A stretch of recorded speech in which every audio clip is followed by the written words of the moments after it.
ചെവിയിൽ പൾസ് നോക്കി അറിയാൻ പറ്റൂ. ചെവിക്കകത്ത് പൾസ് വരത്തില്ല.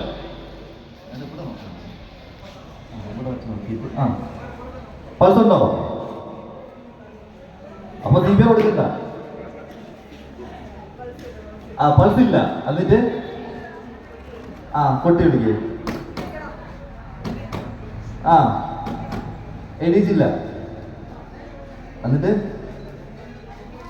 ലിസൺ ആൻഡ് കെയർ എന്ന് പറയല്ലേ. ഫസ്റ്റ് എന്താ ലിസൺ ആൻഡ് കെയർ? എന്താണ് നമ്മൾ നോക്കണം. ചെവി കൊണ്ട് പുള്ളിയുടെ ഈ വായു ഭാഗത്ത് നോക്കണം. എന്താണ് പുള്ളി ശ്വാസം എടുക്കുന്നുണ്ടോ എന്ന് നോക്കണം. അതിലെന്താണ് പുള്ളിയുടെ നെഞ്ചില്ലേ പോകുന്നുണ്ടോ നോക്കണം. നമ്മൾ ചെറിയ ഏതെങ്കിലും നെഞ്ച് പോകും, ചിലപ്പോൾ കാണാൻ കഴിയത്തില്ല, ചിലപ്പോൾ പൾസ് ചെറുതായിട്ടായിരിക്കും, നമുക്ക് കിട്ടത്തില്ലല്ലേ. അതുകൊണ്ടാണ് ലിസൺ ആൻഡ് കെയർ എന്ന് പറയുന്നത്.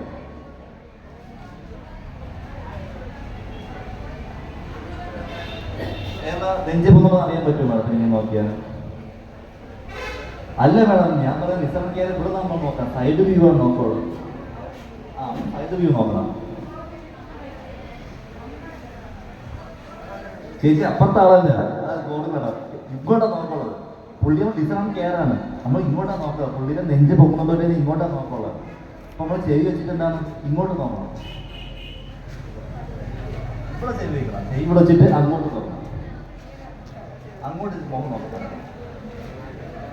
ഇപ്പൊ പുള്ളി നെഞ്ച് കാണാൻ പറ്റുന്നേ?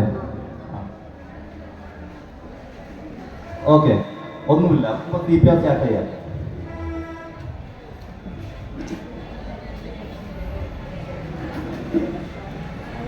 പുള്ളി രക്ഷപ്പെടൂ. പുള്ളി മരിച്ച്. കാരണം ഇത്രയും സമയം പോയപ്പോഴാണ് പുള്ളി ഇപ്പൊ ആൾറെഡി മരിച്ചല്ലേ. നമുക്ക് 8 മിനിറ്റേ ഉള്ളൂ. ആ 8 മിനിറ്റ് പുള്ളി മരിച്ചപ്പോ സ്വർഗത്തെത്തി അല്ലേ. കൊടുത്ത എവിടെയാ CPR? ലെഗ്സിലാ കൊടുത്തത് അല്ലേ. ഞാൻ പറഞ്ഞു എന്താണ് ഫസ്റ്റ് CPR എടുക്കാനായിട്ട് നമ്മൾ ഹൃദയം എവിടെയെന്ന് അറിയാൻ പോണം അല്ലേ.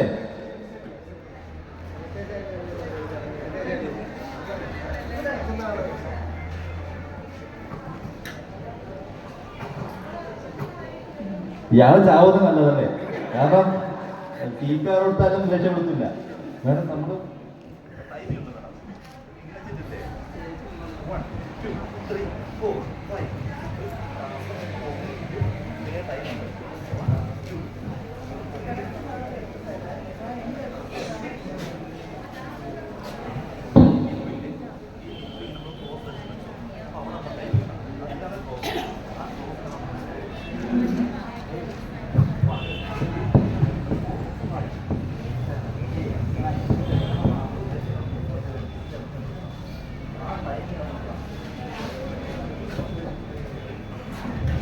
മനസ്സിലായി മാഡം?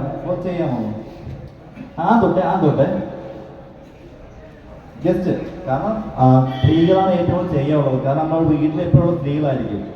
അപ്പോൾ നമ്മളെന്താണ് ഇത് ആർക്ക് വേണമെങ്കിൽ എപ്പോഴും സംഭവിക്കാം. നിങ്ങൾ മുന്നോട്ട് വന്ന് ചെയ്താലേ നമുക്ക് വീട്ടിലാണെങ്കിലും റോഡിലാണെങ്കിൽ ആർക്കെങ്കിലും ചെയ്ത് ഒരു ജീവൻ രക്ഷിക്കാൻ പറ്റുള്ളൂ. ജീവൻ എന്ന് പറഞ്ഞാൽ വിലപ്പെട്ടതല്ലേ ഓരോരുത്തർക്കും. അപ്പം നിങ്ങൾ ചെയ്ത് മടിച്ചിരിക്കാൻ ചെയ്യും. കാരണം ചെയ്തില്ലെങ്കിൽ എന്താണ് ഒരിക്കലും ചെയ്യാൻ പറ്റും.